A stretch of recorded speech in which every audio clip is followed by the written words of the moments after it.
क्या स्वर्ग के लिए यीशु ही एकमात्र मार्ग है? उत्तर, हाँ, यीशु ही स्वर्ग जाने का एकमात्र मार्ग है। इस तरह का एक विशेष कथन एक अति आधुनिक व्यक्ति के कान के लिए परेशानी पैदा कर सकता है, परंतु चाहे कुछ भी क्यों न हो, यही सत्य है। बाइबल शिक्षा देती है कि यीशु मसीह को छोड़कर उद्धार के लिए और कोई मार्ग नहीं है। स्वयं यीशु ने यूहन्ना 14:6 में कहा है कि मैं मार्ग, सच्चाई और जीवन ही हूँ, बिना मेरे द्वारा कोई पिता के पास नहीं पहुँच सकता। वो एक मार्ग नहीं है, जैसे कि कई मार्गों में एक होता है, वही केवल मार्ग है, जैसा कि एक और केवल एक ही मार्ग होता है। कोई भी क्यों न हो, चाहे वह कितनी भी ख्याति क्यों न रखता हो, कितनी भी उपलब्धियां पाया हुआ, विशेष ज्ञान या व्यक्तिगत पवित्रता को क्यों न रखता हो, पिता परमेश्वर के पास से यीशु के द्वारा आ सकता है। स्वर्ग जाने के लिए यीशु ही एकमात्र मार्ग है के कई कारण हैं। यीशु परमेश्वर के द्वारा उद्धारकर्ता के रूप में चुना गया था। 1 पतरस 2:4, यीशु ही केवल एकमात्र ऐसा व्यक्ति है जो कि स्वर्ग से नीचे उतरा और पुनः वहां वापस चला गया।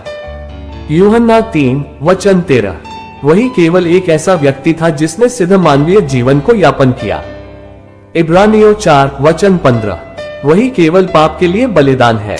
1 यूहन्ना 2:2 और इब्रानियों 10:26, उसी ने केवल भविष्यद्वक्ताओं और व्यवस्था को पूर्ण किया। मत्ती 5:17, वही केवल एक ऐसा व्यक्ति है जिसने मृत्यु के ऊपर सदैव के लिए जय को पाया। इब्रानियों 2:14 और 15, वही केवल परमेश्वर और मनुष्य के मध्य में मध्यस्थ अर्थात बिचवई है। 1 तीमुथियुस 2:5, वही केवल एक ऐसा व्यक्ति है जिसे परमेश्वर ने उसको अति महान भी किया, श्रेष्ठ है। फिलिपियों 2:9, यीशु ने स्वयं को स्वर्ग के एकमात्र मार्ग होने के बारे में यूहन्ना 14:6 के अलावा अन्य कई स्थानों पर बोला है। उसने मत्ती 7:21 से 27 में स्वयं पर विश्वास किए जाने वाले व्यक्ति के रूप में प्रस्तुत किया। उसने कहा कि उसके वचन जीवन है। यूहन्ना 6:63, उसने प्रतिज्ञा की कि वे जो उसमें विश्वास करते हैं उनके पास अनंत जीवन होगा। यूहन्ना 3:14 और 15, वही केवल भेड़ के लिए फाटक है। यूहन्ना 10:7, वही केवल जीवन की रोटी है। यूहन्ना 6:35, वही केवल पुनरुत्थान है। यूहन्ना 11:25, किसी अन्य के पास इन पदवियों के ऊपर दावा करने का सही अधिकार नहीं है। प्रेरितों का सुसमाचार प्रचार प्रभु यीशु की मृत्यु और जी उठने के ऊपर केंद्रित था। पतरस यहूदी आराधनालय घर में बोलते हुए स्पष्टता के साथ यह उद्घोषणा करता है कि यीशु ही स्वर्ग जाने का एकमात्र मार्ग है, किसी दूसरे के द्वारा उद्धार नहीं, क्योंकि स्वर्ग के नीचे मनुष्यों में और कोई दूसरा नाम नहीं दिया गया जिसके द्वारा हम उद्धार पा सके। प्रेरितों के काम 4:12, पौलुस अंतकिया के यहूदी आराधनालय घर में बोलते समय यीशु को ही उद्धारकर्ता के रूप में बोलता है। इसलिए हे भाइयों, तुम जान लो कि इसी के द्वारा पापों की क्षमा का समाचार तुम्हें दिया जाता है।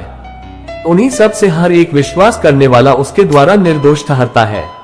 प्रेरितों के काम 13:38 और 39, यूहन्ना सभी कलीसियाओं को लिखते हुए मसीह के नाम के ऊपर जोर देता है कि वह हमारी क्षमा का आधार है। हे बालकों, मैं तुम्हें इसलिए लिखता हूँ कि उसके नाम से तुम्हारे पाप क्षमा हुए। 1 यूहन्ना 2:12, यीशु मसीह को छोड़कर और कोई पाप को क्षमा नहीं कर सकता है। स्वर्ग में अनंत जीवन केवल मसीह के द्वारा ही संभव बनाया गया है। यीशु ने प्रार्थना की और अनंत जीवन यह है कि वे तुझ अद्वैत सच्चे परमेश्वर को और यीशु मसीह को जिसे तूने भेजा है जाने। यूहन्ना 17:3, परमेश्वर के उद्धार के मुफ्त उपहार को प्राप्त करने के लिए हमें यीशु और केवल यीशु ही की ओर देखना चाहिए। हमें हमारे पापों के लिए अदा की गई कीमत के लिए यीशु की क्रूस के ऊपर दी गई मृत्यु और उसके जी उठने में भरोसा करना चाहिए। परमेश्वर की वह धार्मिकता जो यीशु मसीह पर विश्वास करने से सब विश्वास करने वालों के लिए है। रोमियो 3:22, यीशु के सेवकाई के मध्य एक समय पर भीड़ में बहुत से उसे अपने पीठ दिखा रहे थे और उसको छोड़कर जा रहे थे और किसी अन्य उद्धारकर्ता की आशा में उसे छोड़ रहे थे। यीशु ने 12 से कहा कि क्या तुम भी चले जाना चाहते हो?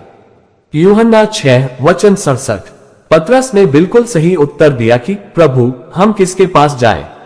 अनंत जीवन की बातें तो तेरे ही पास हैं, और हमने विश्वास किया और जान गए हैं कि परमेश्वर का पवित्र जन तू ही है।